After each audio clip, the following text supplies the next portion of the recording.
to the city, baby. When you see us, so you know you really viewing greatness in the making. Double up on facts we stating. Podcasting, cruise control, city, state, the nation. So what you saying, what we saying, prime information. Facts, topics, stipulations, first down, played it. Presenting topics for Kanye, to Tom Brady. Facts, keys to the city, we unlocking the statements. Ladies and gentlemen, we are Keys to the City. We are back. Like we said coming into this tournament, there was about 6 or 7 teams that could really win the national championship. You didn't see any big-time Cinderellas. I know we saw Murray State win. A lot of people might have had that matchup. That's UC Irvine-Oregon matchup. Yes, you see the 12 and 13 seeds.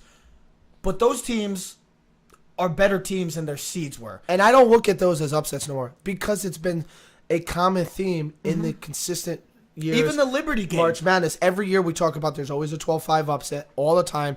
If No, not, but if not Ted. two, so that's not even an upset. For me now, an upset is 4 or lower. 4, 3, 2, or 1 seeds. If they get upset within the first round, the second round it's a different not story. even If that, it's a it's- 1-9 matchup, we've seen the 9s knock off the 1s before. It's happened multiple times.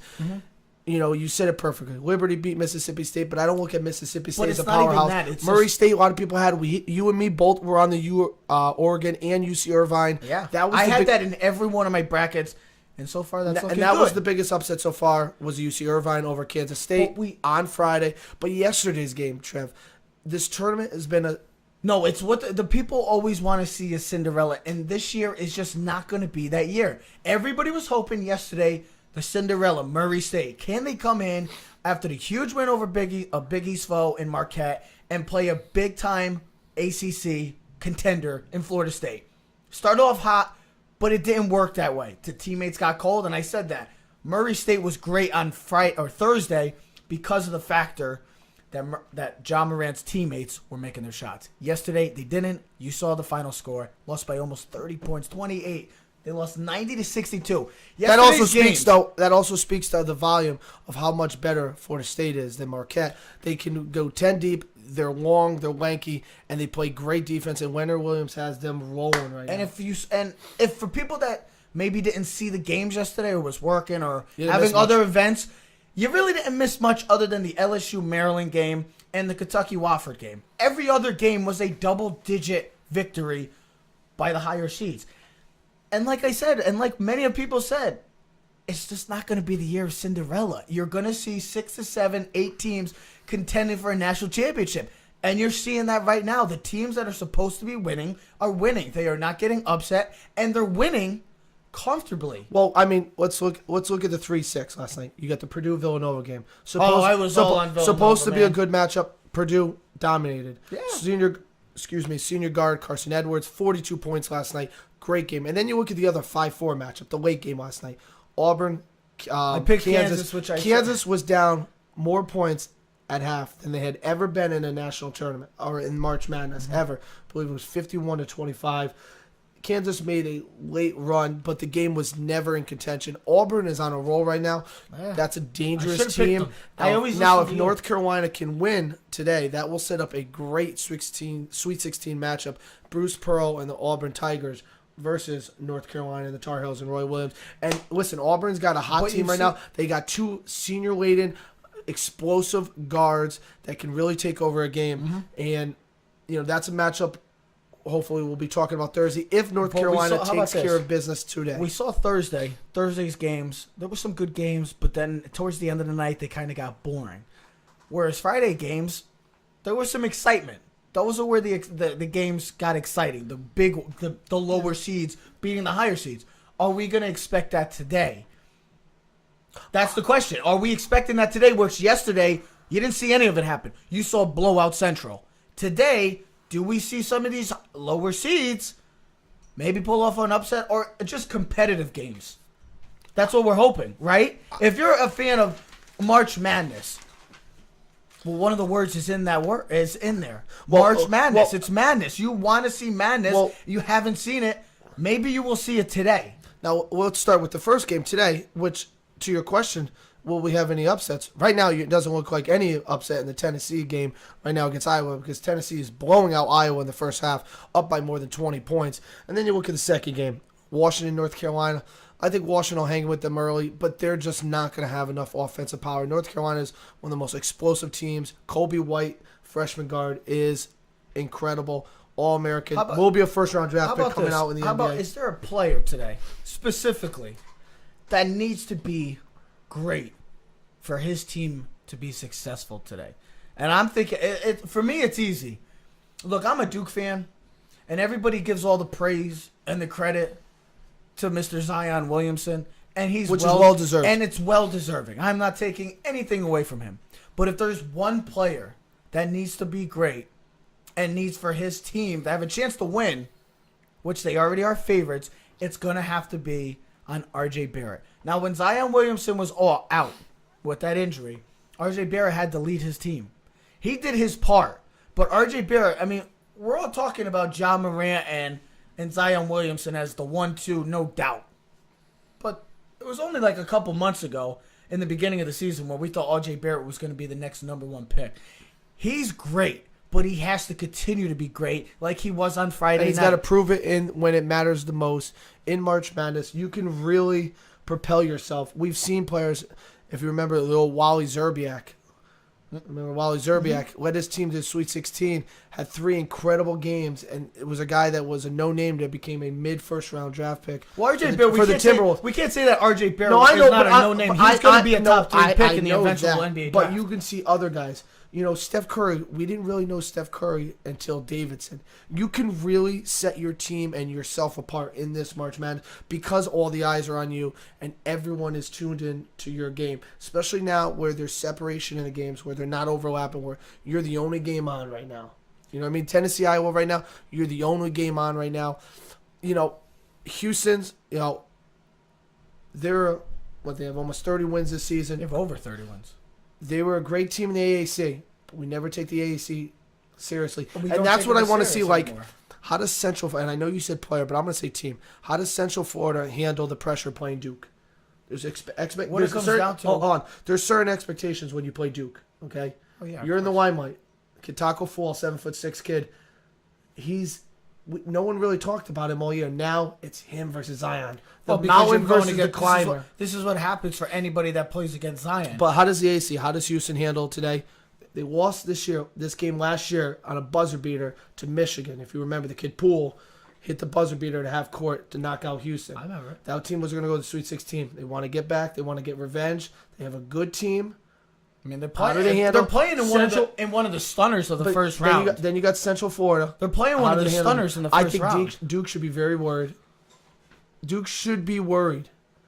This is the way I look at like football. You know, like when Auburn played Central Florida. Central Florida is like, this is our Super Bowl. This is huge. Think about it. Central Florida doesn't have to make the Final Four, but if they go in and they beat Duke today, that would be like a Super Bowl type win. To knock out the number 1 seed, the overall number 1 seed, the best player in the NBA college basketball, the third or second best player, depending on how you describe it.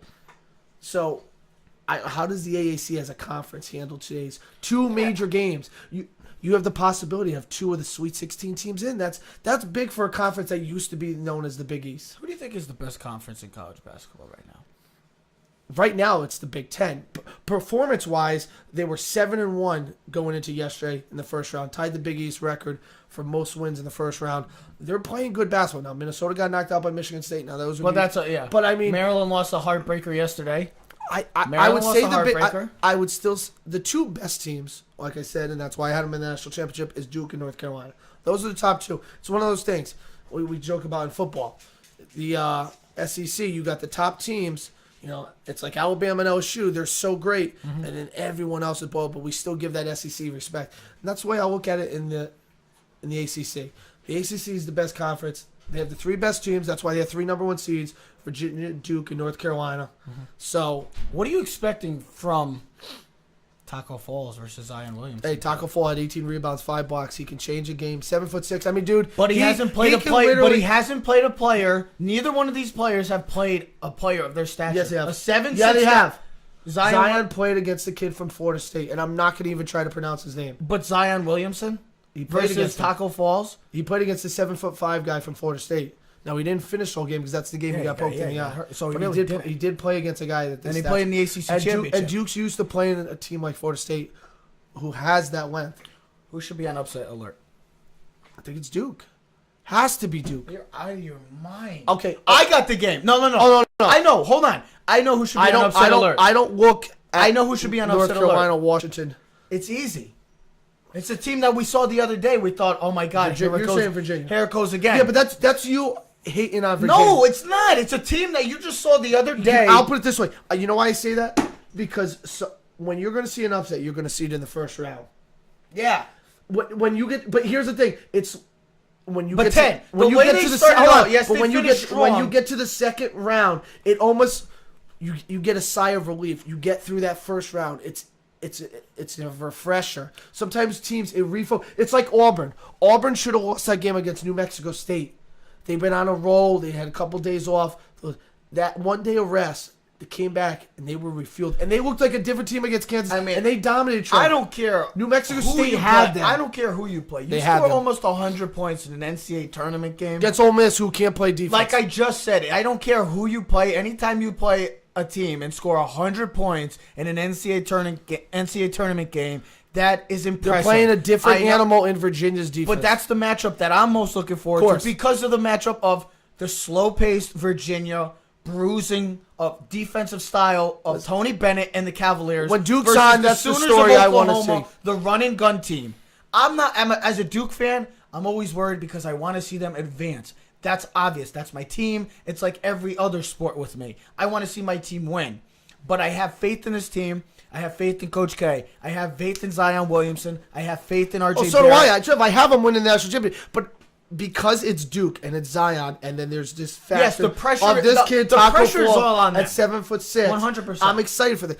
Now, I know most people will probably be sleeping tonight, but I'm very interested, of course, in the 12-13. The Oregon. Well, I have Oregon winning, so yes, that's a game that I'm very excited to see because hey, every year, that's a matchup that we should always talk about. That every year there will be a 12-13 matchup. Well, it's the first time since 2006 or 9. They said it was this morning on ESPN that 12 and 13 have matched up in the second round. Not that it's not that they haven't won a 12 and 13, but that they won in the same bracket and faced in the round of 32. I've seen it before. I just said that every year it's a 12-13 matchup. Not together. It hasn't happened in. Well, I guess we'll have to look that up. It was on ESPN this morning. Don't tell me. Okay. Are you going against ESPN stats and information? 100%. Wrong. Of course. Wrong.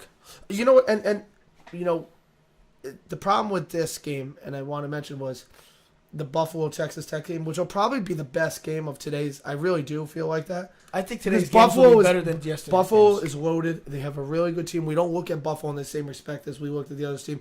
Texas Tech has been a very good team. They play great, solid defense. They have a top 5 prospect coming out in the kid Culver. Yeah, But Buffalo has some studs, and they play good. They dominated their 6-11 matchup in the first round.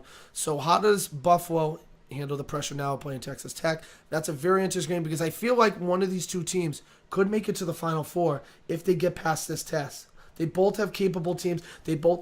Texas Tech's deficiencies is their defense. They're a defensive-minded team first, offense second. Buffalo, it's Buffalo. How do they handle the increase in pressure? They play great defense. They have guys that can score from all over the court. They've been here before. Last year beating Arizona in the first round. That game should be probably the most exciting game. But like you said, all the games are exciting. All the games are exciting. Well, if you have to pick one, which one? I'll still take the Duke game. Just because it's Duke. It's the name brand. I'll take Duke. Okay, that's fine. And if Duke wins by 20, they win by 20. But I'll still be interested because and I know we all want to see what Zion and RJ Barrett and the Duke team does against Central Florida. We want to see what Zion does. What will Zion do next? That should be a hashtag. What will Zion do next? The Knicks fans will be watching. WED. The Knicks fans could be staying tuned. I think they're watching. One of their possible John Morant next draft picks because they don't want Kyrie. Ladies and gentlemen, enjoy these Sunday matchups of the NCAA Tournament, and the Sweet 16 will finally be revealed after tonight. We are Keys to the City. We are out. Yeah. Keys keys to the city, baby. When you see us, so you know you really viewing greatness in the making. Double up on facts we stating. Podcasting, cruise control, city, state, the nation. So what you saying, what we saying, prime information. Facts, topics, stipulations, first down, played it. Presenting topics from Kanye to Tom Brady. Facts, keys to the city, we unlocking the statements.